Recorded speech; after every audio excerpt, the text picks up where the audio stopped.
迎来到快乐手工。很快就要6月儿童节了哈，今天呢，我给女儿做了一个儿童节的礼物。她最喜欢笔袋，所以我就给她做了个笔袋。这笔袋挺棒的，又是2层的，下边一层打开，开合数特别的大。接下来呢，我就把它制作过程分享给您。首先呢，我们准备一根24厘米的拉链，在拉链的2头呢夹上2个布片，这个布片长度呢是4厘米，这个宽度是3厘米。我们把2个布片是正面冲里夹着拉链，这样子车一条线。车好线以后咱们把材料呢翻到正面，然后车一条窄边。那拉链的这一端呢，咱们夹上另外的2片。拉链2头的布片呢就包好了。接下来呢，和大家介绍咱们笔袋上半部分的材料。先说一下铺棉的尺寸哈，它的长度呢24厘米，宽度呢8厘米，放了1厘米的缝缝。面子上面呢烫上了铺棉180克的铺棉。我呢进行了一个拼色，咱们都是面子2份儿，里子也是2份儿。首先咱们在里子材料上边做上一个网兜材料哈，网兜材料的包边呢，我这儿已经包好了。包好边以后呢，我们搁在这个里子材料上，这样车3条边。网兜材料的长度呢是26厘米，打的高度呢是8厘米。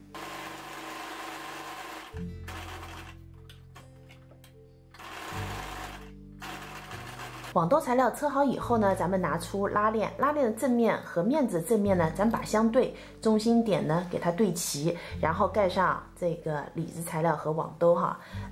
盖的时候，咱们这个口袋呢是冲着拉链的，然后这样子车一条线。现在拉链呢车好了，那2边的做法都是一样的哈，里子面子夹着拉链，这样车一条线。那翻到正面以后呢，我们还是要车一条窄边的。接下来呢，我们把材料面子和面子碟，里子和里子碟车上2个侧边，2个侧边车好以后呢，我们把材料翻到正面。接下来呢，我来介绍它的底部材料。这个底部材料是3份哈。我先来说铺棉的尺寸，长度18厘米，宽度8厘米，4个角呢，咱们打上圆角，放1厘米的缝缝，面子1份，里子1份。里子上呢，还需要做这样子的一个网兜材料。网兜的这边呢，我已经包上了边。3份材料叠起以后呢，我们整个车一圈把它给车在一起。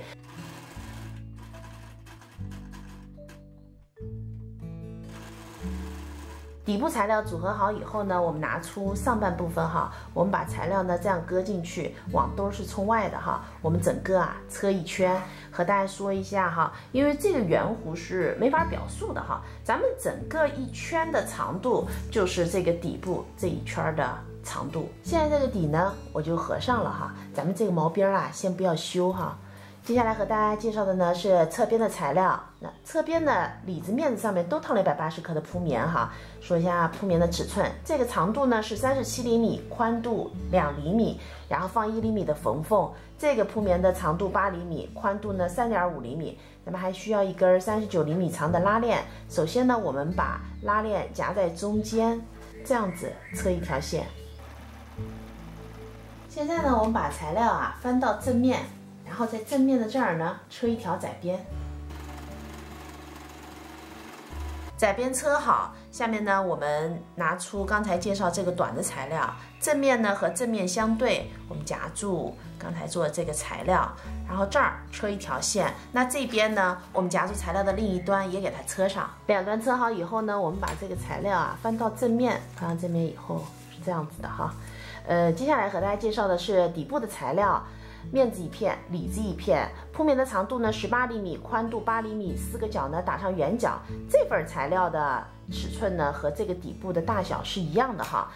我们把里子面子叠齐，然后和这个侧边的有边条的这部分把它们呢车在一起。车好以后呢，用包边条把它给包起来。那为了制作方便我们做的时候可以里子和面子合在一起，这样子先车一圈，然后再和它组合在一起。咱们合这个底的时候呢，是在里边合的。接下来呢，我们拿出做好的上半部分，咱们把它俩组合在一起。我们把上半部分呢稍微折叠一下，做进这个下半部分里边。然后呢，整个车一圈，用包边带呢把它给包上。那我们车的时候呢，可以这样子把拉链给拉开这样子就会比较好车。笔袋呢就做好了，我觉得我女儿肯定会很喜欢，她没有这种双层的笔袋呢。这期视频内容呢就是这些了，感谢你花宝贵的时间来看我的视频，记得帮忙点赞哦，咱们下期再见。